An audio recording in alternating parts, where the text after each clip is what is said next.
Welcome back, everyone. Going into the second half here of Dropped Frames. Got two games left to discuss from the past week, Close to the Sun, and of course, we can't forget Beavis and Butthead from Zeke. Cole, you mentioned that Close to the Sun is a Bioshock without the gameplay. Is that? Yeah. So basically, Close to the Sun it's very, very similar to Bioshock in a lot of ways. Instead of Andrew Ryan, you have Tesla. Instead of Rapture, you have a giant floating city ship that houses researchers doing whatever they want to do. Even the story actually has some similarities. The big difference, though, is there's no actual gameplay in Close to the Sun. It is essentially a walking simulator. You are walking or sprinting through the levels. You pick up collectibles, you use levers. There are a few basic chase scenes, and there are a few basic puzzles. But there is by no means like any combat, any character progression, nothing like that. So that's why I say it's basically Bioshock without the gameplay. Now, I kind of alluded to something earlier that I'm kind of hesitant to go into in more detail because it is like very much spoiler territory. Not in terms of what's in the game, but more of a commentary on the entire game as a whole. So if we want, I can do like a very brief, like hand up spoiler thing. But if you guys are interested in playing it, then you may want to finish it first, like you two. Doesn't matter to me, Zeke. Are you good for it? I'm so sorry. I was answering a message. I apologize, and I'm not a good fucking co-host. He's gonna spoil this game. Do you care? Do I care about this game? Do you care if he spoils this game? I'm asking Co. Oh. Do I care about this game? It's kind of cool. Like the levels are really pretty. There's some very cool ambience. The story was kind of fun for most of it, but when I get to the spoiler part is kind of where you'd want to make your decision. Why do you want to spoil it? Just asking. Does he kind of need to or something? You'd understand after I say it. It's really like you can just take your headset off if you're worried about it. It's a tough situation. Okay, yeah. Let me just. Okay. Take my headset off when you get to that part. I'm gonna put my hand down when I'm done. Hold on. Okay? I'm gonna bring in the sign guy. Yeah, come on. I don't have a sign guy. This is awesome. No, because if you say it's like Bioshock, like it makes me want to play because Bioshock is like my favorite series. Yes, I say it's like Bioshock because the ambience, the levels, and a lot of the story elements are in near parallel with Bioshock. But they're let me go ahead and talk about this, and then after I'm done, I'll sum it up a bit. Okay, here we go. Okay, guys. So I'm not going to spoil the story, but I'm going to talk about my issues. This game is half a game.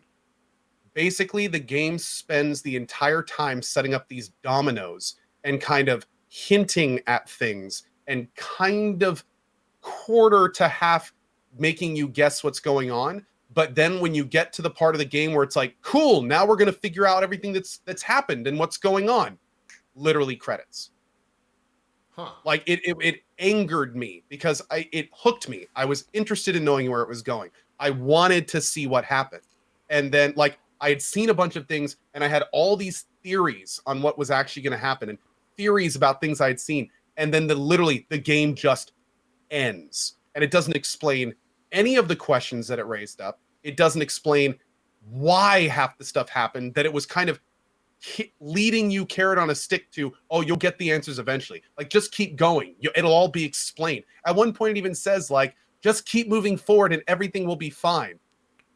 But you never move forward to the point that it's fine. So it's like, you know, like you get all these cryptic messages from people that you don't quite know and what time period. Like, it delves into dimensional physics and time. And like at one point, the main character is like helping herself through this stuff. But there's all these questions on like, if she's traveling through time, why did she travel back to then? How did it happen? What's the premise here? Why didn't she interact? Why did she do this and not that? Like, there's all these questions. There are these weird symbols that never get explained. There's all these questions that go into it that they just never address.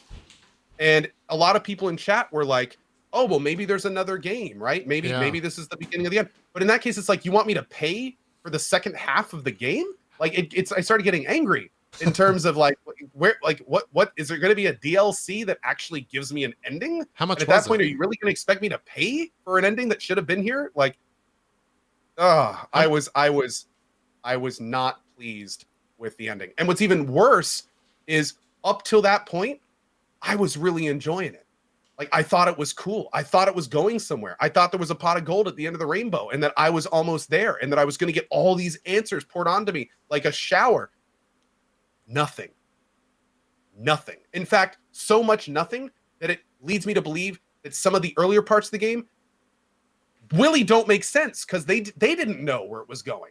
Like there were all these like weird things that never really got answered. And now I'm wondering, did they even have answers to that stuff? Because like this right here is a good example. Those never get explained. There are these little symbols everywhere. Maybe your character sent them to you. Maybe it's you going through, but why would you put them there? What's the purpose of them? What are they made of? Why do they move? Like, Okay. It's very frustrating. So anyway, that's what I was trying to allude to with Zeke. It's not a bad experience.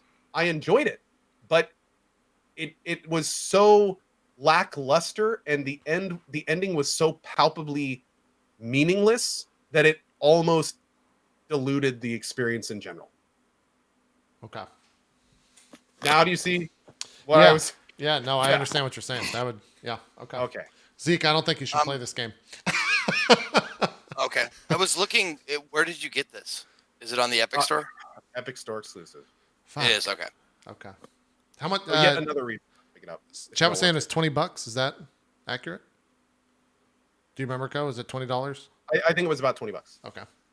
Yeah, for what Co just said, Zeke, I don't think you should. For $20, I don't think it's worth it. Maybe it's an Indie Sunday thing. Maybe. Is it? You can do the whole thing in like 5 hours. That's what I was gonna say. Like, it didn't seem like you played it for a long amount of time. Yeah. Okay. What made you decide to pick it up in the first place?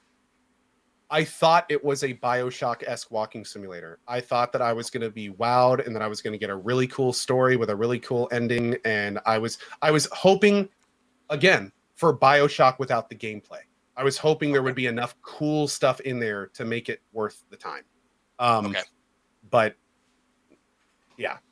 So you say it wouldn't be like, I'm asking you because Here's you're my the friend, best and not just the spoiler-free chat way. viewer or whatever. But do you think it would Here's be worth the it for best- me to buy it? Here's the best spoiler-free way I can say it. The Okay. game sets up the dominoes, and it's fun to set up the dominoes, but you never get the chance to knock them down.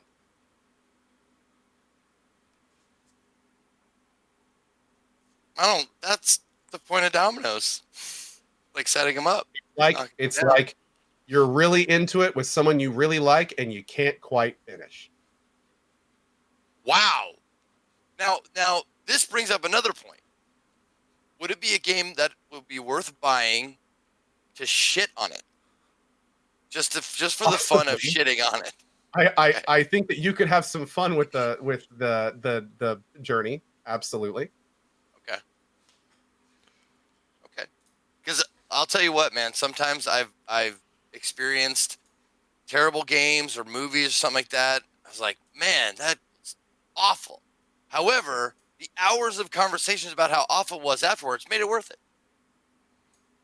I have to say, like, it was very interesting how I went from like, oh yeah, cool, this is great. Wait, what? Okay. Okay. So this is what I pictured just now is you like starting the game and like a little subtitle says like 3 hours later, you just like and then the theme for Curb Your Enthusiasm comes on. Yep. That sounds accurate from what Code described to me. Yeah. But again, like, and I have to mention this, like, the levels are great. I really liked the Tesla tech. The story at times was really cool and interesting. Like there were hours of the game that I did enjoy playing. I gotta balance that out a little bit. Like I was really feeling it for some of it. But then, it's just sometimes the whole package needs to be there to appreciate it when you're done, and sometimes that is just not there. Yeah. Okay. Yeah. Well, with that, One other small note.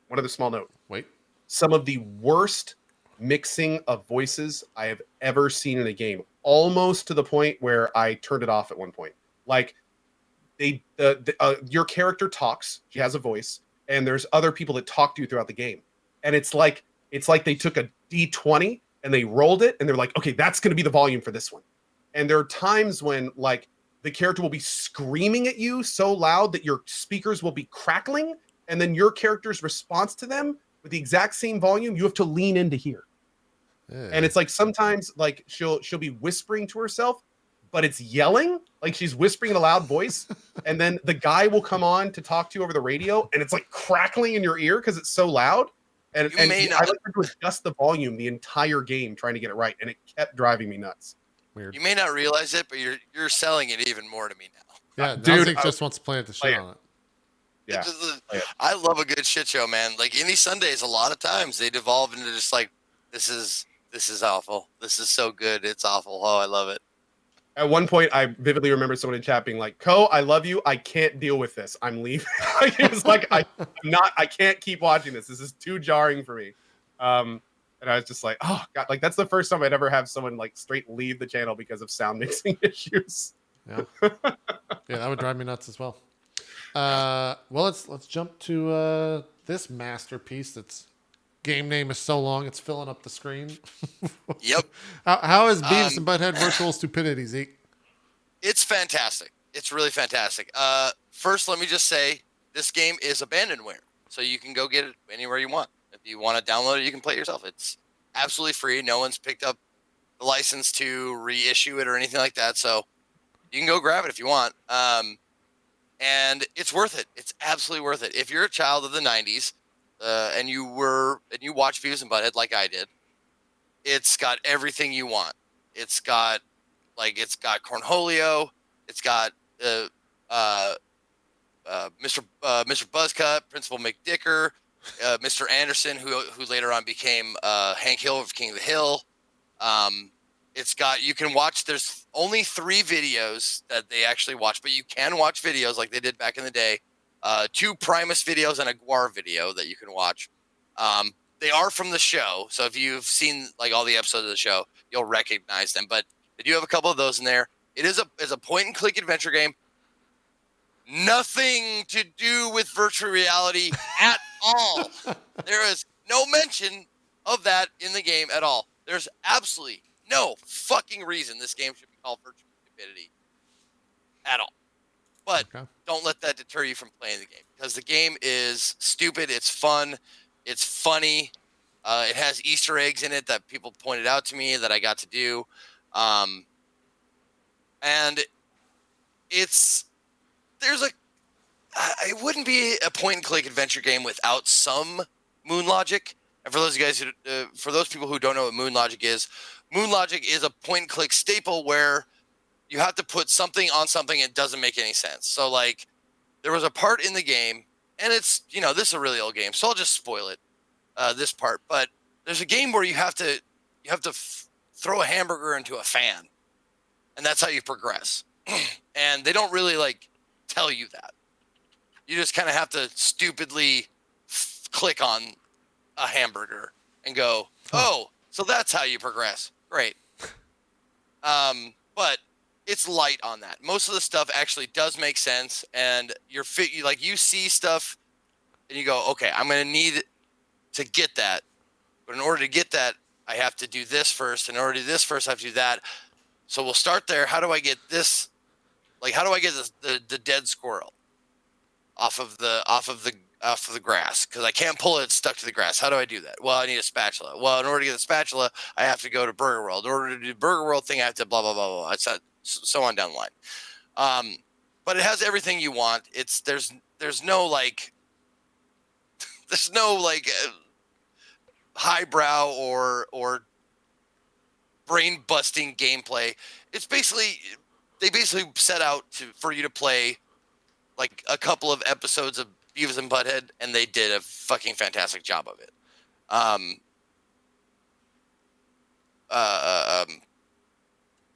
played through it. Took about, I don't know. I want to Seems say short. like 6 hours, Oh. like five or 6 hours maybe to play through it the first time. Oh, okay. And then I went through it again, knowing all of everything, just to see how fast I could do it. It was like 25 minutes, like to go Jeez. through it all the way through after having discovered where everything goes. So, yeah, it's definitely worth it. If you like Beavis and Butthead, go for it. It's fucking fantastic. Okay. Short and sweet. And it Yeah. it doesn't cost any money, right? You just find it somewhere. Yep, Abandonware. Just find it. You can download it. Okay. All right. Yep. Oh, and make sure you get the. You might have to download it from a couple of different places to get it to run on your Windows 10 because of the old stuff. Like the first place I downloaded it, it didn't have some sort of like patch or whatever, and so I was trying to run it on my virtual machines, like my Oracle virtual boxes and DOSBox and Scum and stuff like that. I was trying because I have all those, obviously. But if you find the right one, then you can run it directly on your desktop of Windows 10. Cool. Yeah. All right, let's jump into some news. A bunch of trailers released. We'll start with some other stuff. At least Zeke will care about this. Valve confirmed, Zeke, that they're working on their own standalone version of Dota Auto Chess with the author's blessings. Good. So that might be what... There was a name that came out from Valve called, I think, Dota Underlords was the name of that. So that might be what that actually is. I think that's what that was. I'm trying to find the news bit about it. But yeah, I'm super happy. Me too. And I will say, like, if Dota is like one of those games. If you play it, you love it. If you don't play it, you give a fuck about it. Kind of like WoW, or name an MMO, name like a single game that people play, like pour hundreds of hours into. However, if you do like auto chess, man, they have made some quality of life upgrades in the past month, even the past week. They've added so much like helpful shit to the UI. It's been awesome. Nice. There are you can without like moving around the board, they've created a sliding menu on the right hand side, so you can slide it out and you can see what every single person, every single player is building. Oh, you don't have to that's go fucking awesome. Specifically to their board. You can just see like he's doing orcs. We got wizards here, we got beasts here, we got trolls here.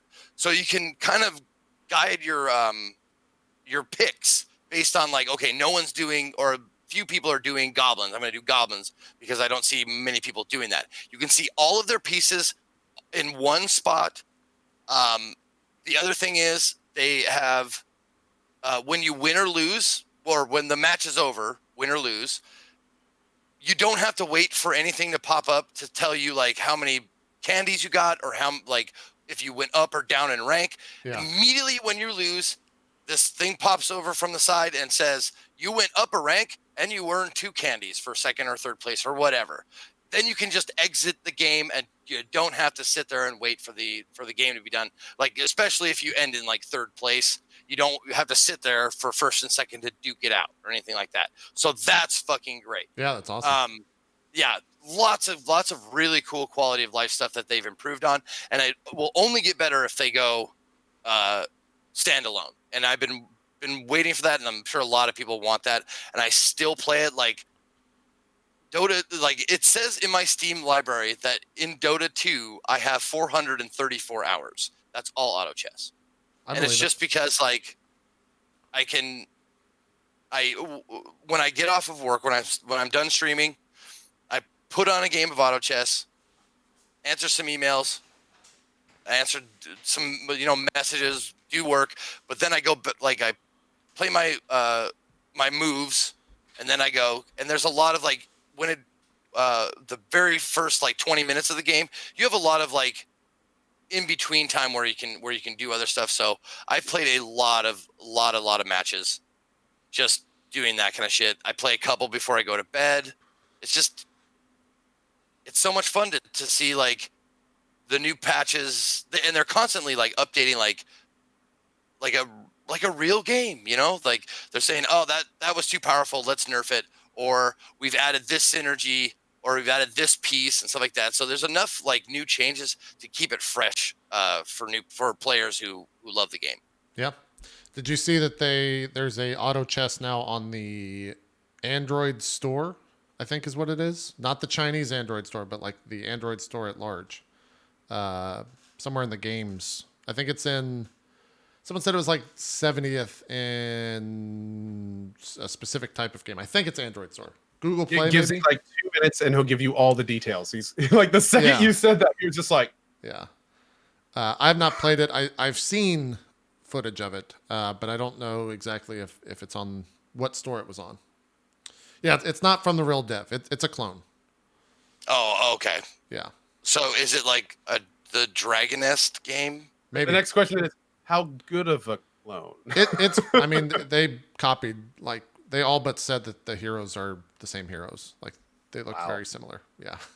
Yeah. It's called Arena of Evolution Red Tides, I think is what someone just said in chat. There is also one from the real dev. Yes. The one from the real dev is on the Chinese Android store, I think, in alpha. Oh, so I can't get it on my phone? There's two different ones. There's the one from the real devs, which you can't get. There's one from the That's what I was knockoff asking. devs, which you can get. Yeah, I think from the Okay. Android on the Android store. I would research it afterwards because at that point my knowledge is done, and I can't direct you where to go. So I'm just spewing nonsense from my mouth. If you can That's get the another top Chinese three. one, oh, you have to get it from their website? Okay, I'll be right back. Okay, yeah, we'll just consider you gone from the show for a little while. What website is it? Don't if you're gonna talk to chat, type. Don't just carry on the goddamn conversation during the show. I want to act like they're here, JP. But they're not, and no one cares about the conversation. What else is going on in the world of news? Go. Okay. Right. Yes, go ahead. Nioh 2! Yeah. So what is this thing that was shown? What? They showed a little gameplay demo, but the alpha is going to be available for a limited amount of time coming up here soon. So apparently in Nioh 2, we are going much further into like the demon possession power situation. And it looks like we're going to get like different modes that completely change what our character looks like, maybe Whoa. even some of the moves and stuff. The bosses and stuff look a lot crazier. I mean, it was a, yeah, let's just watch it. Yeah. First time seeing this. Now, curious to me that they're launching this prior to E3. I wonder if Koei Tecmo or Tecmo Koei, whatever the Team Ninja and etc. I wonder if they don't have a booth at E3 to show this off on. I wonder if that's why it's coming out. I figured this Could be. would end up on like a. Could be that this was an E3 announcement that was later like turned into something else. Yeah. Oh, it's a PS4 game. I guess that makes sense. Wait, was Nioh not released on Xbox? If it wasn't, then it would make sense for them to do it this way because Sony's not there. Oh. Neo's PC and PS4. Gotcha. Well, that makes sense. Sony doesn't have a conference, so Yep. that's why we're seeing it now. This looks fucking cool. Dude, it looks great. I loved Nioh. I can't wait to see what we're going to be doing in Nioh 2. Yeah, it was the saving grace for me for Nioh was just the way that the Here we game go. is structured. That looks badass. Look at that shit. That's like one of the bosses from the first Nioh, like with Yeah. the horns and everything. Fuck, that looks cool. That's a Yeah. great way to push that game. You know, it's weird because I swear it looks like it's a little faster. A little bit. It looks a little bit more actiony, Yeah. but maybe it's just what they decided to show. Oh, that's like the Japanese after title thing where it's just some cutesy creature. Cool. It then kills you. Yeah. Is that streamable? I wonder. Oh, I'm sure. It's just a demo. Apparently, it's just going to pop up on the store for a little Oh, bit. so anyone can play that. It's not like invite. From the sounds of it, I don't. They literally we just got the date like indicator. So Okay, that's in people 2 are days. assuming that's going to be the time that it's available. So yeah. Oh, It's a closed alpha. It's not for everyone. Oh, okay. Oh. Okay. I wonder how Yeah. who we talked to about that. No. Is that Bandai Namco published or Koei Tecmo? Or is that the same? What is this? That's Koei Tecmo. Yeah, we'll have to ping them. That's in 2 days, right? I think is when that launches in 2 days. That'll be cool. Yeah, hopefully people can stream that and it's not behind closed doors because that looks like a lot of fun. I have not watched this yet, and I'm not going to watch this with audio because I'm saving it for stream tomorrow. But this thing launched. This new Path of Exile League. Legion is the name, which is kind of interesting because I think when everyone thinks of Legion, they think of World of Warcraft. But they're doing it. It looks fun. Have you watched this trailer yet, Co? With audio? I did, yes. And you know what? This trailer, and especially the data PowerPoint-esque screens that followed it on whatever video I watched, I think I'm going to do a Cyclone build. I was going to do a Summoner build. I think I'm going to go back and do Namahus because I had a great time with that build. And apparently, like, oh my God, they are reinventing Melee. It's going to be awesome. So yeah, I think this league, I'm going to start with a Namahus and go from there. You said spin to win, and the YouTube was like, all right, here we go. Now it's not starting. I will show you what that term means. Yeah, it's just not happening. I don't know what the fuck's going on with this VOD. But it will not play. So you can go watch the Path of Exile Legion trailer if you would want on your own. It's on their YouTube. And I think did Ziggy D put out a video per usual? He did. I haven't seen it yet, but I've heard very good things. And anyone interested in the PoE League should probably check it out. Okay. I will go ahead and find it and throw a link in chat for folks. Cool. Like how chat is just saying, just press play, forehead. All right, chat. When it spins like that, it means that it's trying to load the video, and it can't load the video. So pressing play does absolutely nothing. This has been a lesson in everyday intelligence. You're welcome. Oh, I can feel just like I can feel that through the internet, JP, Yeah. when you do that. It's true. It's true. The seething disdain of the general population. Oh God! What else is out there? So what's going on with Cyberpunk at E3? Is it all but confirmed that a release date's happening? Is that a thing? Yes, it is. It is now. It has gone from an idea to now strongly rumored. We are thinking that there's going to be a new demo, and as they announced, and I think PC Games N started, and then PC Gamer picked it up. It is now rumored that we will be receiving a release date for Cyberpunk 2077 during the Microsoft conference at E3. Now, it hasn't been confirmed, but we do know that CD Projekt Red has pretty much stated that like the biggest news yet will be at E3. Okay. So if it is just going to be another gameplay trailer, like it better be really good. But yeah, that's basically where we are right now. Okay. I mean, like we've said on this show for almost a year now, the next big step for Cyberpunk is the release date. So yeah, pretty excited about this. Cool. Also, a little bit of a tangent, and I do need to make sure people know that I am sponsored by these folks before we continue. But CDPR also today tweeted that GOG, Good Old Games, which is a DRM free distribution service, they have officially gone 2.0. So if you go to GOG.com right now, they have completely reinvented their system from the ground up.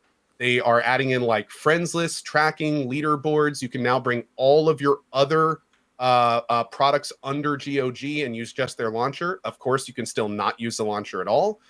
You can enter the beta if you want to. You can go to GOG.com and sign up for the beta and check it out. But again, I'm sponsored by them, so don't let me sell this to you. I go check out GOG.com and look at all the new features and see if it's something you're interested in. Don't take Co's word for it. You know? Exactly. Don't take my word for it, because I'm a lying sellout. Yes. Also reading Rainbow. That's why you can't take Co's word for it. Boom. The more you know. So wait, does this work even with like Epic Game Store? Like they're from what I understand, you can bring in. It says like you can bring in any of your games from wherever they are. Like they're basically wanting to be an umbrella. So do whatever you want wherever else you want to, but come back to GOG and make that your home if you want it to. They're also adding in a lot more friendless functionality. They're bringing in a lot of more social things that people have been requesting for a long time on their service. Basically, what GOG is doing with 2.0 is what everyone is screaming at Epic to do with their store. They're trying to make it like super feature rich. This has been under development for over a year. So this is like their big push. What was the April Fool's joke that was like the game launcher? Was that Bethesda? we really just kill their website? We might have. No, there was a what was the service that you could do that? It was a game launcher, but I forgot. Was it Bethesda that put out that joke? Corsair. That's who it was. No. It was Corsair. Corsair. There you go. Yeah, they made. The funny part is when that came out, everyone was like, "This is great. They should really do this." And here it is. Yeah. Well, what's funny is like you could always do that on Steam. I don't think people realize that. Like on Steam, you can just add a game category, title it yourself, and click it to an exe. You've been able to do that for years on Steam, so it's not exactly a new feature. Yeah. Just not a lot of people do it. Well, I'm sure some reviews and comments and thoughts will be coming out from that stuff, so we'll circle back on it in the future. I don't know anything about this. Someone linked it to me. What is this? Oh, You made a revelation. no, so people in chat are, apparently the GOG one is now claiming that it does it all automatically and stuff. So, okay, apparently the GOG stuff is kind of next level from that. In the sense of it scans your PC? I'm still figuring this out too. Okay. I'm not, even though I'm sponsored by them, I'm pretty much with everyone else in terms of like getting access to the beta and stuff. So, Yeah. Apparently I make a great rep. Yeah, I guess so. Well, you crashed the website. You can say everyone loves when that happens. Cool. Someone linked this to me. I have no idea how relevant this is, and it might just be Kotaku shopping for clicks. But what is the headline was the Cyberpunk 2077 development intensifies. CD Projekt Red pledges to quote be more humane to its workers. CDPR around the time a few months ago where Rockstar went through all of its stuff. Right. There's a website. I want to. It's not glass ceiling, glass door, revolving door, something like that. Okay. That basically employees can go and anonymously talk about companies and experiences they've had. Yeah, Glassdoor. And CDPR, Glassdoor, thank you. And CDPR unfortunately had a lot of people that were writing negative stuff on that, and that got picked up by a couple companies, and that had some articles written about them. And there was a fair, for people that looked for it, there was a fair amount of drama about crunch and stuff behind CDPR. So I think what CDPR is doing is they're attempting to get ahead of the crunch debate by kind of putting their foot down before CDPR comes out, before people are talking about crunch, and they're just saying like, look, before y'all throw a shit fit, we're thinking about it and we're doing our best. So like, that's essentially what they're saying with this stuff. Yeah. They're basically trying to put the horse in front of the carriage before, the carriage catches on fire. I have a feeling this is probably because if they do announce CDPR and the secondary rumor that they might actually announce a release date this year, then if this game comes out and it does turn out to be like amazing, then at that point, the next discussion is how to get to this point. Sure. And then, crunch comes in and the articles start getting written. So I think they're just trying to kind of get ahead of that. Yeah. It's gotten to the point now where it seems like any dev studio that's making any AAA game is... Oh, my brain stopped crunch working. is a thing. What's up? Yeah. Well, you guys know what I mean. Yeah. Thank you. I got the... Oh, you said CDPR. I'm about Cyberpunk, but yeah. It's fine. I put two and two together. Yeah. Those are like synonymous terms for me. These days. mean, CDPR is Cyberpunk is CDPR. So it's like... Even I mentioned this when I talked about it 2 weeks ago or whenever that was, but even in that God of War documentary, like they are very open. They don't say the word crunch, but it seems like it's just, that's kind of the state of the industry. And so every AAA dev is out there kind of. We could do a whole show on crunch because like, it's really interesting that it is where it is today, because like crunch used to just be the norm back in the day. Like that used to just be like how games were made. You spent the last few months before release in crunch mode. Like I remember having friends that were in development that were just like, oh, well, we got a release coming up, next December. So I'm basically in crunch mode from June until then. And it's kind of like, and so it's a very interesting situation. And devs are having to walk a line that doesn't really have boundaries. Yeah. Yeah. It's something else. And yeah, I say used to. It still is. It still very much is. And I think that's one of the reasons we're hearing so much about it, is because now it's getting to the point where people are like, maybe this isn't okay. Maybe this is not an industry practice we should be encouraging. Yep. So I think that's, again, one of the reasons all this stuff we're talking about is why we saw that article from CDPR. It's interesting stuff. Yeah, any major company is, I think, eventually going to run into that. It's just how it is right now. And that's why you see the talk of unionizing and everything surrounding that whole issue. is kind of a daily conversation that's happening for name a company, and it's been discussed and leaked. The bigger the and- company, the more of an issue. and in thought, some cases. talked about, etc. Yeah, it's unfortunate. I don't know how relevant this is to the three of us, but I am kind of interested just to see if you guys are interested in any of this. Did you guys watch this Minecraft Earth trailer at all that was shown? So this is like their AR Pokemon Go ingest. What's that other one? The like original AR game? I forgot what that was called. Not ingest. Maybe it is ingest. This trailer doesn't show Ingress. That's what it is. Yeah. This trailer doesn't really show what this is, except that it's AR and you can apparently like build your stuff in your house and then save that blueprint and then go outside and like put it out there in a park so that other people can see what you've built and build on it. And you can collect stone and different materials so you can build stuff. So it seems kind of... So what you're telling me is I can fill the world with penises. It's funny because this is the third conversation I've listened to, and that's the first thing that came up in news. Of course it's the first thing. Of course it's the really? first thing. Like Yeah. that. See, Why I else didn't would you even make go there. Yeah.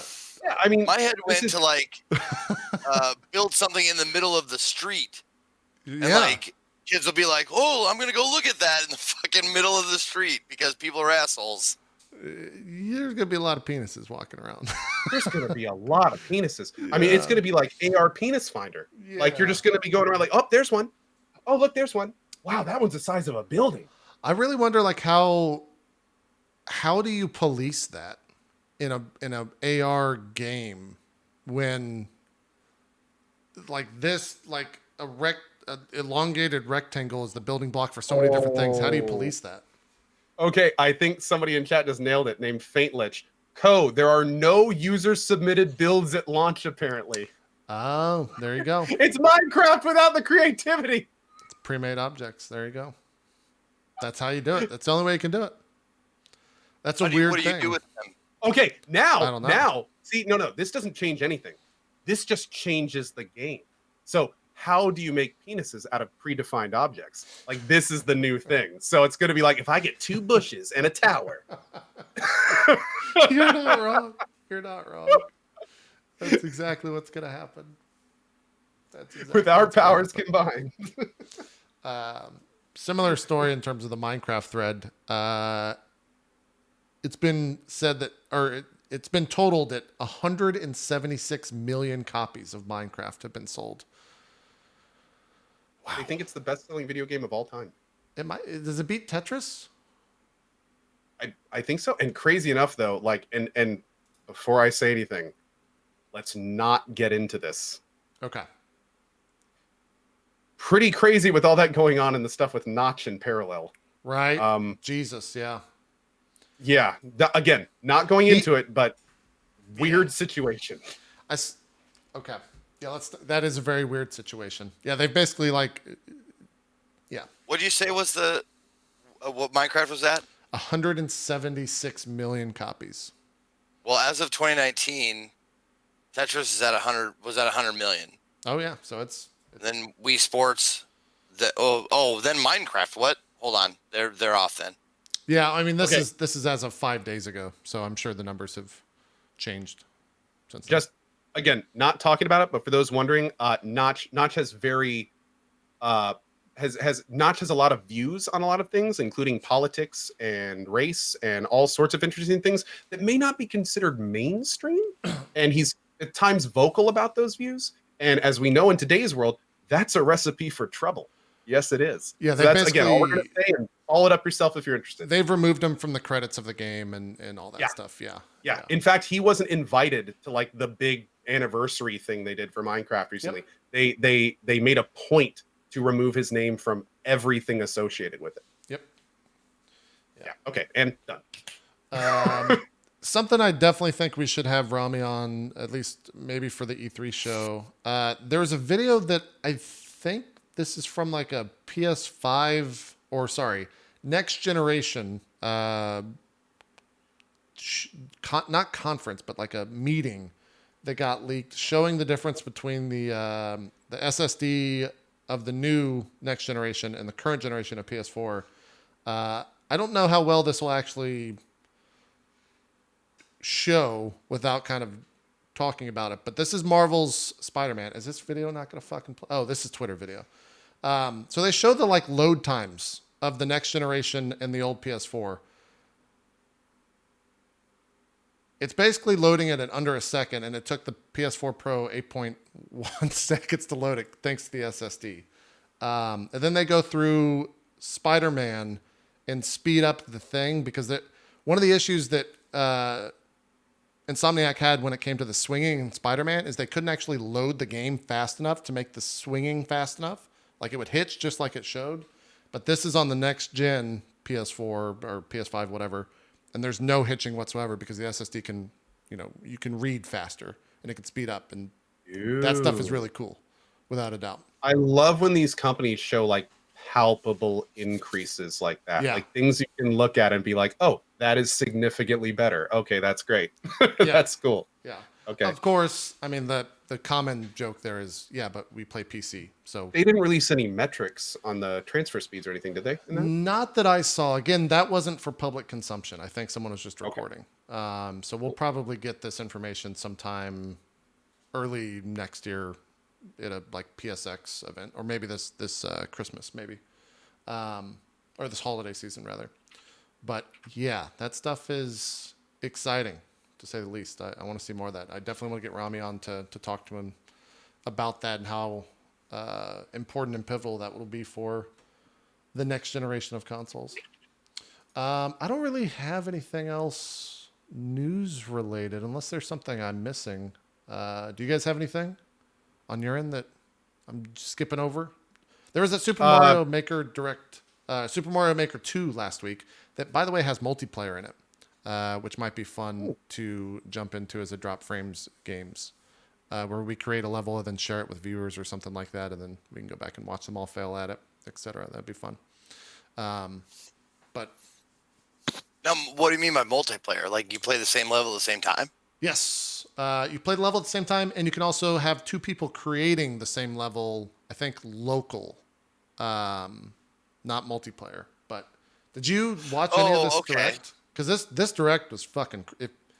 This thing was fucking crazy. It was 17 minutes of just nonstop things that they are adding to this game, which are just, for Super Mario Maker fans, it was like Christmas. The amount of shit that they added in this. I'll get to the multiplayer stuff here so you could see that. Is this it? Yeah, so here's what multiplayer looks like. These are just people running levels. And there's like versus, basically, so you see who can beat the level by themselves, or there's co-op, where everyone tries to like beat the level together. So like one person tries a jump, and if they fail, well then that that's not going to work, etc. So it's fucking cool. That is going to be fucking cool. Yeah, I can't wait to see like all the complicated levels, like all the famous level creators. Totally. That we all know them by their names because of their levels and stuff like that, and watching people like try and run these like at events like GDQ events that have never seen them before, but they're super great runners, and seeing them do it on the same screen. Yep. Ooh, So think about like single player people doing those incredible levels, and then think about two incredibly coordinated people doing coordinated levels where they're doing like all sorts of split second action stuff and throwing each other and bouncing off each other's head to reach places, and that's gonna be nuts. Like mandatory co-op levels. Yeah, that are really, really difficult. They're doing an invitational at E3, so I think we're going to be able to see some of that stuff already as of like 2 weeks from now, because this game comes out later in June. But two little bits of info. Yep. THQ bought Piranha Bytes. What does Piranha Bytes put out? Piranha Bytes is Gothic, Elix, Risen, so not everyone's jam, but it's a company that I think I speak for a lot of people when I say like we like them. We like the stuff they put out, even though it's always a little janky. But now THQ has them, so hopefully they'll bankroll them. Although THQ is also with Epic, so that could be something. We'll have to see how that goes. Right. And then also Warframe released a big new trailer 2 hours ago for a new thing that they're going to be doing. I'm probably going to be returning and checking that out at some point. If that's what I And think it is, yeah, I think I might as well. Yeah, that's the I'm trying to get the exact name. The Jovian Concord.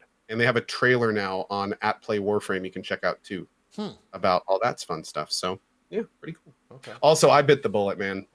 I made an announcement today about it. I was in the, never buy frames, never buy guns camp.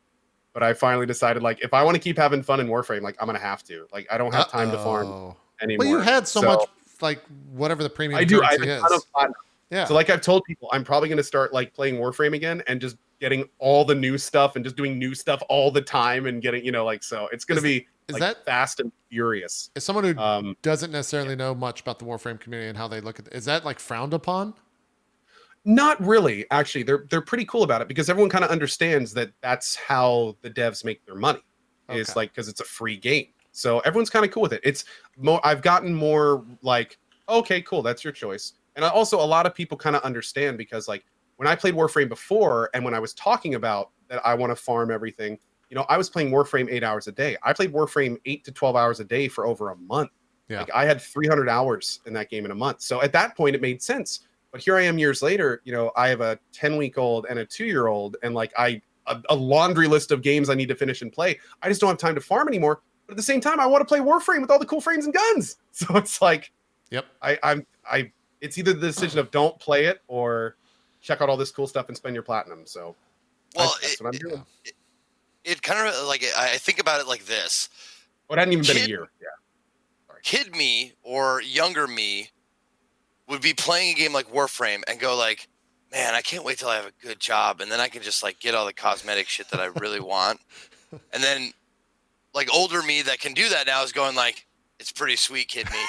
You're right. That's a good way to put it. I forgot about this completely. Thanks for reminding me, Chet. So a while back, there was this rumor that George R.R. Martin, or maybe it was that FromSoftware was working with George R.R. Martin, but it was just a weird rumor that didn't have any real basis, so people kind of just wrote it off. But in his blog, after the final episode of Game of Thrones on Sunday, he was out there saying that he has consulted on a video game out of Japan. And so they tied some other stuff together that I think FromSoftware was talking. And so now it's apparently FromSoftware is working on a game with George R.R. Martin consulting on it, and it's going to be at the Xbox press conference at E3. Oh, I think I heard about this. They're calling it Game of Thrones. The real ending. So that should be kind of cool. Yeah. We'll see what happens. Don't invite that shit. It gets pretty rough, yeah, without a doubt. That conversation will still be happening 6 hours from now in chat. This one guy just like on top of a bunch of dead bodies, just swinging his sword because he's got blood in his eyes, just fighting to the death. Okay, so it's called Great Rune. Apparently, it got leaked, and it's a Norse setting. Great, cool. That's a weird thing to have George R.R. Martin. To be honest, though, like I was part of a project called Heroes Song that had to deal with the author Patrick Rothfuss. Mm-hmm. It was really fun, and we made it kind of far, but that project completely fell apart. Yeah. So just because he's working or he's helped a company do something like that might be absolutely nothing. It could mean anything, yeah. It might not mean anything at all. Yeah. So, and also consulting on the project could just mean he walked in, read over something, and said, "Oh, that looks kind of cool," and then flew back home. So, right. We'll see. We'll see. Yeah. No, dude, Hero Song was awesome. It unfortunately fell apart due to financial reasons, but I had hours and hours and hours of meetings with Patrick Rothfuss, and that dude gave it his all, and he is a brilliant dude. Like dude's a machine. He's an absolute boss. Indeed. Yeah, very sad that fell apart, man. That game would have been incredible. It was going to be the next Ultima Online. Maybe it still will happen one day. Who knows? We'll see what happens. Maybe one day. They never sold the IP, so still got it. Maybe one day. Maybe one day. Still got it. Yeah, we'll see what happens with this FromSoftware stuff. If that's truly at the E3 Microsoft press conference, that would be a hell of a way to, one, get people to fucking play on their platform, and two, to push a new console out there, new hardware out there. I don't think there's any anything else really. We didn't talk about Zadalko. You played that new Empire Total War game, didn't you? Or Total Oh, War, I or did. whatever? I forgot about that. Yes, I did a sponsored stream for Total War Three Kingdoms, and I was supposed to play for like an hour and a half. I ended up playing about 2.5 hours. And dude, like here is what I have to say about this game. So my first Total War experience was Total War Warhammer. Mm-hmm. And I played that game into the ground. I played it for like, I think 2 or 3 weeks straight. I loved every minute of it. I thought that I was ready for real Total War. Oh god. So then I played Total War Three Kingdoms. Dude, this game is huge. It's massive. There is so many things going on all at once. In a good Like, way? In a great way. Okay. Like, I think Total War fans are going to love Three Kingdoms. I think they're going to get lost. I think people are going to lose months to years of their life in this game. Like, there is so much going on. There's so much customization. There are tons of different army types, synergies, family lines, trees to upgrade, items to get on your guys. Like, I had a blast playing it. I had an absolute blast. But it really showed me that what I didn't realize is that the Total War Warhammer games are like, I think they're reduced in complexity to try to capture some of the Warhammer fans. And this game felt and seemed so much deeper than I was expecting. But like I said, I think Total War fans are gonna just eat this game up. Let me show some of the combat. I felt like in my 2.5 hours, I felt like I barely scratched the surface. Is the combat, like you mentioned Total Warhammer, and that's my real only experience as well. What is the combat super similar? Is it just different unit types? Like yes. Now the interesting thing is in Warhammer, it was kind of easy with the combat because all the different units were like, completely different. They looked different. They acted different. They were different races. Yeah. Different sizes. So it was real easy to kind of like look at something and be like, oh, you're probably good at this, probably good at this. The difference in Total War Three Kingdoms is that you're essentially just dealing with a lot of different humans. So what they do is it's all about like what weapons they're holding. It's all about the type. You really have to drill down into the stats of each unit and really min-max. Now they do some very nice user-friendly things. Like if you select a unit, it will put like a exclamation point over enemy units that counter that unit and things like that. But yeah, dude, like just for instance, in my little brief time playing, I think there was 5 different types of cavalry. And all of them had different specializations. Jesus. And like some of them were anti-missile cavalry, and some were charging cavalry, and some were all-around cavalry. And it's like, but they all look exactly the same if you're looking down at them. Is it overwhelming? It was a little overwhelming for me, but I think it's because it was my first real Total War experience. I think, as people in chat were telling me, like, Total War veterans are going to look at this and just drool because of all the complexity. New Total War people, especially coming from Warhammer, are definitely going to have a little bit of a curve. But by no means is it unmanageable. It's just going to take a little bit more to kind of get into it. And also it's the kind of thing where as you've played aside and you learn the units, it'll become much more intuitive and you can, very quickly establish what you want to do. By the end of my 2.5 hour experience, I took an army of 1,200 and beat an army of 2,400. It was like my big epic last fight and it was awesome. And I loved it. And it was a fight that lasted I think it was this one actually, lasted like 15 minutes. And I was doing like multiple cavalry charges and hiding them in the woods and going after the archers. That stuff was fun. And doing duels with people. Like it was a lot of fun. It's a really good Total War game. Performance good. I remember when Warhammer first launched, it was a little. It wasn't bad. It got better over time. Does it seem I had one hard crash in the game, and it was as I was loading into the very first fight. So needless to say, I was a little bit nervous at first. But no, it ended up being the only crash the entire time, and the performance was no issue. Okay, all right. Also, they offer different modes. You can do like historically accurate mode or like romantic mode. There's also like multiple storylines. You get to pick which hero you choose at the beginning. They all have different difficulty levels, pluses and negatives. A lot of voice acting, and also the cutscenes were gorgeous. They were like artistically painted and everything, and like. Yeah, there's a lot of good work in this game. The UI was also pretty good as well. This is the tech tree, for instance. You kind of grow out a cherry tree, and yeah, a lot of cool stuff. Oh, fuck, I might have to check this. Yeah, the romantic mode is kind of like the stylized mode. So it's a little bit more the romantic mode is like it's like Romance of the Three Kingdoms. It's a little bit simpler. It's a little bit more kind of focused on the heroes and like that kind of thing. And then the historically accurate mode is much more like the heroes are just kind of people, and it's much more kind of, from what I saw, the very layman's look at it, seemed a little bit more gritty and a little bit more simulation-y. Fuck, I might have to play this. Does it have co-op? I believe it does. Okay. I saw Burke Black doing a squad stream of it, so I'm assuming that it does. All right. You should check it out, dude. If I mean, Yeah, you were I might. a lot more in Total War than I was. I think you could have a lot of fun with this game. Yeah. I Warhammer Check out was. the gap. Yeah, Warhammer was a ton of fun for sure. It's okay. Chat saying it does have 2-player co-op. Yeah, cool. I already asked Strippin to play Chad. He's not interested in this theme, I think, compared to Warhammer. So maybe me and old Max will partner up. I don't know. We'll see what happens. Let's do some questions of the week, though, as Crazy Dan has submitted, once again, 3 for us to answer. Before we do that, Zeke, did you figure out the app? Did you get it working? It was downloading. What's the name of it, so people know? Well, it's actually, I got the, you've got early access to this app. Provide your feedback so the developer can improve this app. Okay. I'm opening it right now. Go ahead. The name. Tell me the name. Oh, the one I got was called, hold on.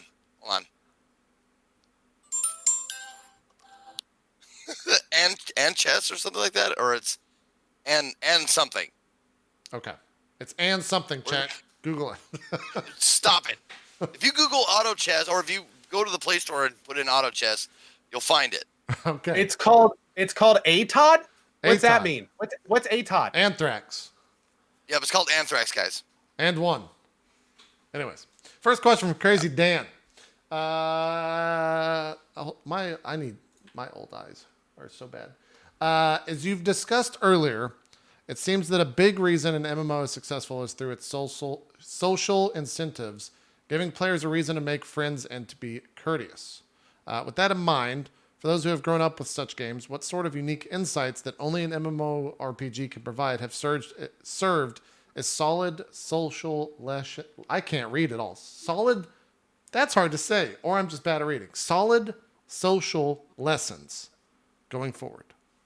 I think Ko can talk to this because leading a clan for a while, I think, kind of how he runs. Dude, the stream I grew up in NORAD. Yeah, that's what I tell people. Like, there was a large majority of my life where I would wake up, play EverQuest, go to school, be the first person out of my class every day, drive home, and then play EQ until I went to bed. And a lot of the years that I did that were years that kind of formed me as a person. Like, I learned life lessons from people in EverQuest growing up. But the thing is it's kind of interesting because all these big MMOs are giant social settings with generally antisocial people. So what that does is it distills social interaction to, in my opinion, like things that are more meaningful. Like, it's for some of us, especially me growing up, I had a hard time just walking up to people and starting conversations. If there was a group of people talking, I'm not the kind of person to just walk up and interject myself and be like, "Hi, my name is Ko. Like, what are you guys talking about?" yeah. But I do that all the time in EverQuest. If I was grouping with people, "Hey guys, how you doing? What are you guys up to? What do you do today?" Growing up in those situations gave me opportunities to grow socially that I never would have had in real life. It lets you get over at times things that normally would prohibit that type, and it lets you grow in ways that honestly you don't always get the chance to do. So for me, it was being able to get over some inhibitions. It allowed me to grow in ways that as an adult I'm extremely thankful that I was able to. I led a guild called Carnage for almost 10 years, and that I use things that I learned from that every single day running a Twitch community. In fact, in many ways, I called the time that I led guilds training to being a Twitch community overseer, whatever you'd call it. But yeah, it's very interesting because those are social environments that are constructed by people that are not natural. And because of that, they have traits about them that are unique. that are not available in other social constructs. And personally, I think that if the right people take advantage of those, then they can grow and flourish in ways they wouldn't normally have the opportunity to do. Yeah. Echo everything you said. I also think that at least this is how I was able to let my parents just let me play games nonstop when I was a kid.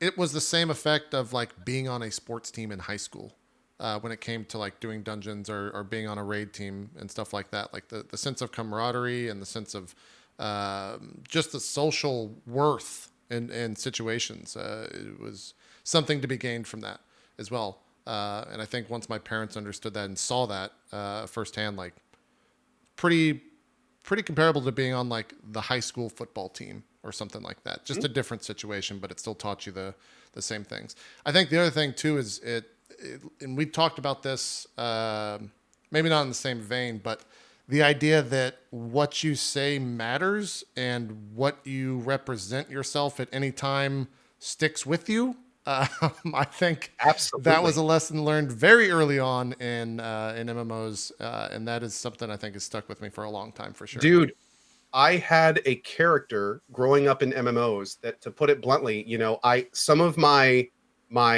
horror years in terms of knowing how to interact with people, I did through a character in EverQuest.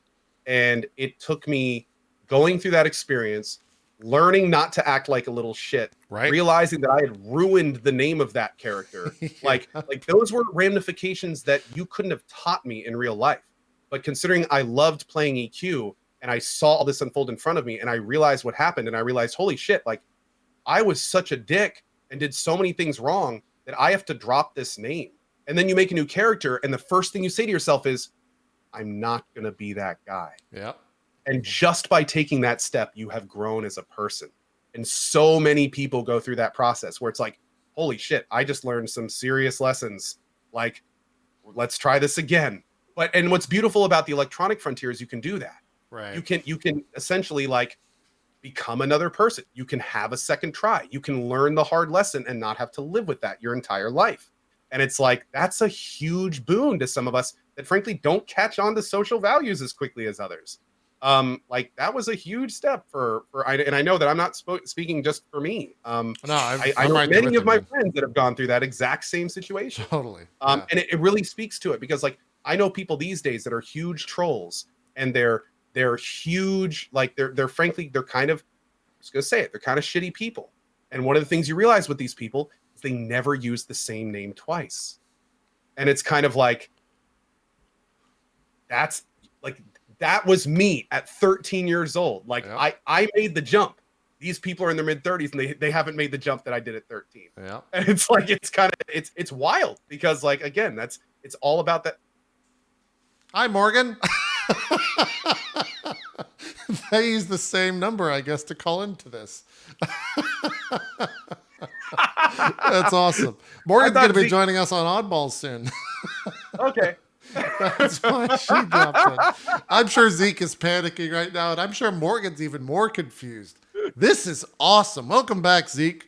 I'm sure you're going to be replaced. For a second, I was going to say, like, okay, I knew that Snapchat filter was good, but holy shit, like, it changed the room and everything. Did I change into somebody else? Yes. Yeah. Morgan was joining the call for Oddballs because it's coming up right after this.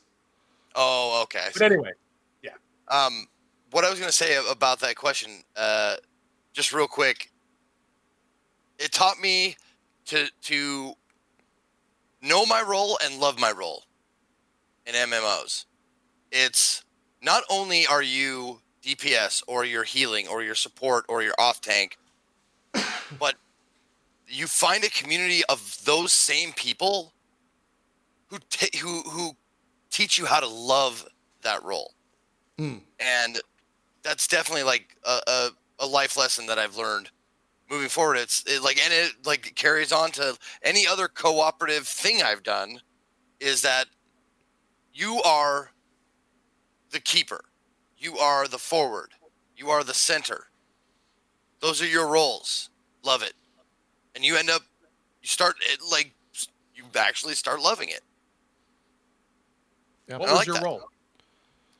I was total DPS. I was like 100% DPS. So like I wanted to be top of top of the chart every time.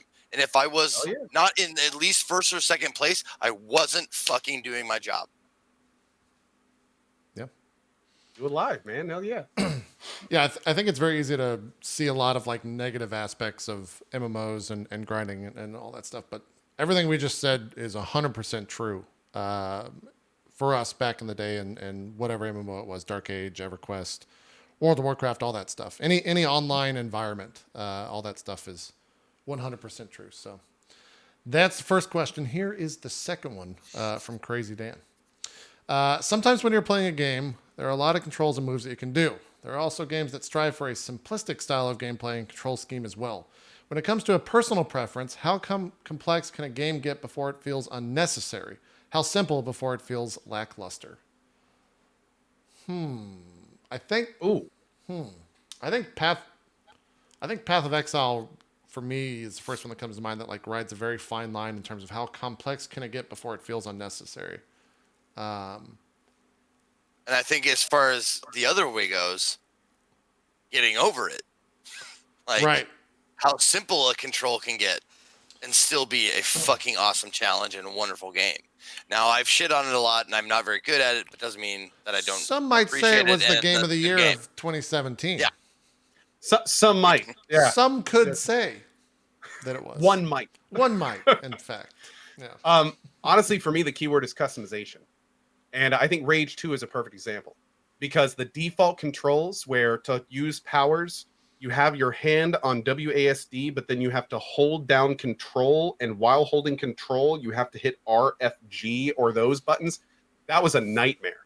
And like if that was the only way I could have played that game, then I probably would have been pretty frustrated with it. But at the same time, you go into the options of Rage 2 and there are unbound commands for instantly casting your abilities. And I was able to go in and make those abilities 1 through 4, and all of a sudden, every problem I had with the controls was gone. So for me, control schemes themselves, I'm kind of I don't really care. At the same time, though, being able to customize those controls is paramount for me. Yeah, I agree.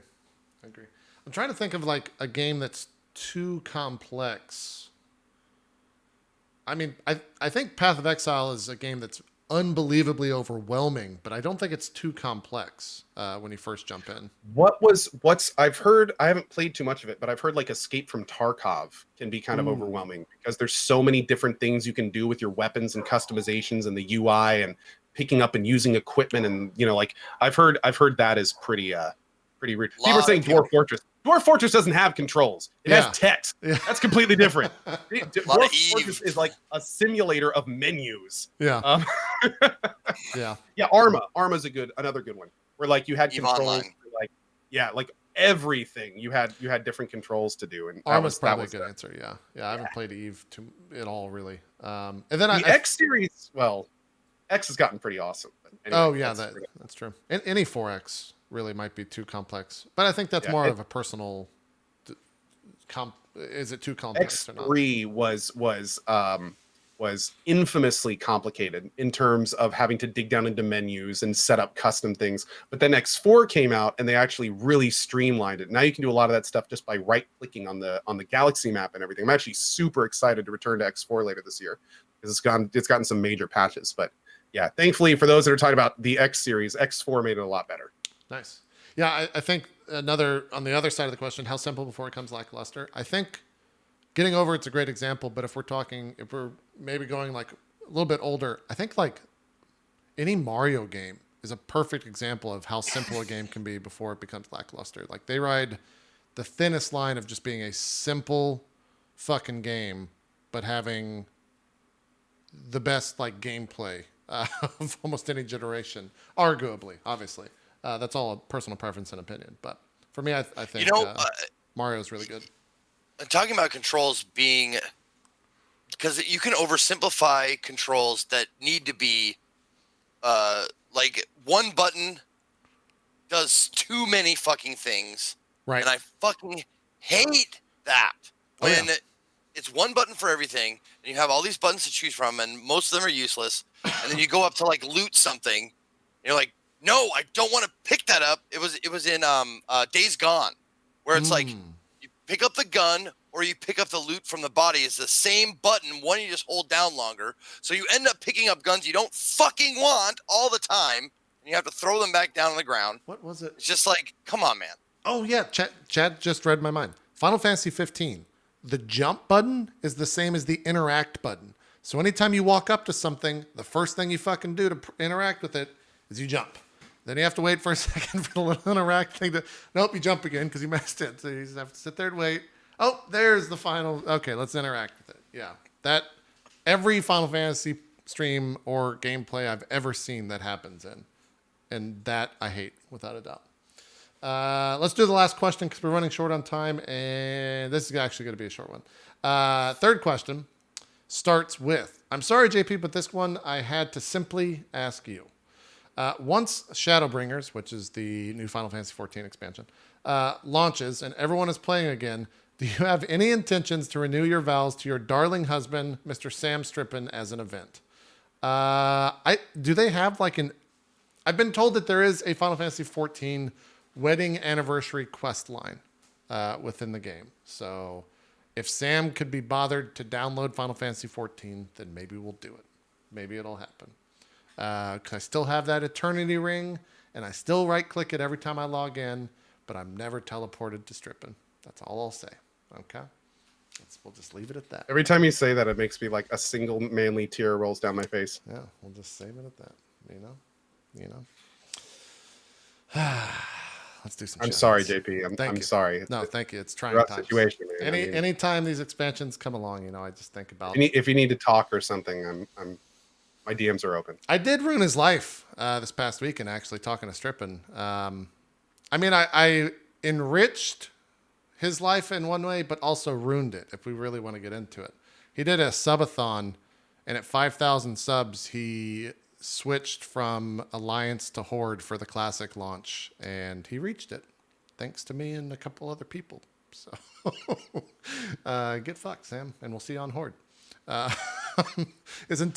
He was playing Classic at the time, and he had about 10 friends that are all very excited to play Alliance, and now they're all playing Horde as well. So not only did I ruin his life, I ruined others as well, and that's what matters. You created a civil war. I did.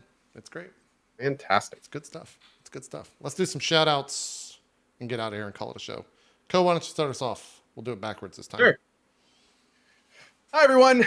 My name is Ko. I'm sure it's the first time I've seen a lot of you, so I hope you guys had fun today. As always, thank you guys for watching. Big shout out and thank you to Zeke and JP. Always a blast coming on here and talking with them about all gaming-related stuff. My name is Ko. You can find me every single day at 8 a.m. EDT. Tomorrow, we're checking out a brand new game called Druidstone. It's like a combination of Into the Breach and Divinity Original Sin 2. Yeah, I know it sounds weird. But it sounds pretty cool. So I hope you guys stop by to check it out. I'll be playing that for the first 4 hours tomorrow. And tomorrow afternoon, I may dive back into some Warframe. I've been thinking about that for a while. So maybe some Warframe or some Mordhau with the community or something. We got a lot of stuff coming down the pipeline. Hope to see you there. Starting every day at 8 a.m. And also as a brief reminder, we have a whole bunch of awesome Drop Frames E3 coverage coming up. Make sure to get the schedule and everything. Make sure you're following at Drop Frames on Twitter. We'll probably be putting a big schedule graphic up soon. So yeah, hope to see you guys there too. Should be a lot of fun. Are you gonna do Sekiro on stream? Where are you at right now, Sekiro? I am on the last boss Sekiro. I Right. played a little bit today. I will most likely continue to do a couple hours here and there as I work on the final boss. I'm not planning on doing like A marathon type 4+ deal. hour bang my head against the boss. I just have too many other games I want to play. Oh, I may do actually my time at Portia tomorrow afternoon as well. Oh, I've got, not only do I have a bunch of games I want to play, but I've got a laundry list of games I need to finish, and there's new games coming out. So we'll see what we can do. All right, cool. Zeke, some shout outs and tell us about your new friend. What? How's Oh, I'm sorry. I'm playing the new game. I just got. you just got a dick pic right there when he showed. That was weird. Nice. Oh, did it? Did it get a little? Is that new Minecraft game? Yeah. Yeah, it's a new Minecraft game. Tell us about my new friend. What new friend? That you just found on your phone. Oh, right. Oh, yeah. Yeah. It's actually just called Auto Chess, Oh, okay. and it's by Dragoness or whatever. Anyway, I'm Ezekiel III. You don't give a fuck about me. I will be broadcasting here in about an hour. Well, not broadcasting, but I will be live here in. Oh, you're moving it. I was like, what the fuck is the table moving? No, you weren't. I had to put you in a box. I will be role playing on Table Stories Nocturne in about an hour. Man, what a great role playing experience and show that is. You should check it out. It's here. We'll be live in an hour. Twitch.tv/Table Story if you want to check that out. I will be flying back home tomorrow very early in the morning, so hopefully I will be back in time for a broadcast, probably an hour later than my normal start time, and probably going to check out Observation because I really, really got intrigued by that, and I wanna give it a look. So that's happening. What's up? Happy birthday, Zeke! That's right. It was my birthday on Monday. Yep. I turned 39. Oh my God, 39. I'm so old. Yeah. So, and if you get a chance, go check out the VOD on twitch.tv/Sour Kool-Aid Show. I think it's only like 5 hours long, but you could probably just check like highlights and stuff because there was a lot of crazy drunken shit that went on. Yeah. A lot of tomfoolery. Cool. Yeah, I might check out Observation as well. That game just looks cool. I feel like I might be into it. So yeah, we will see. I'll probably do emote only for that entire stream.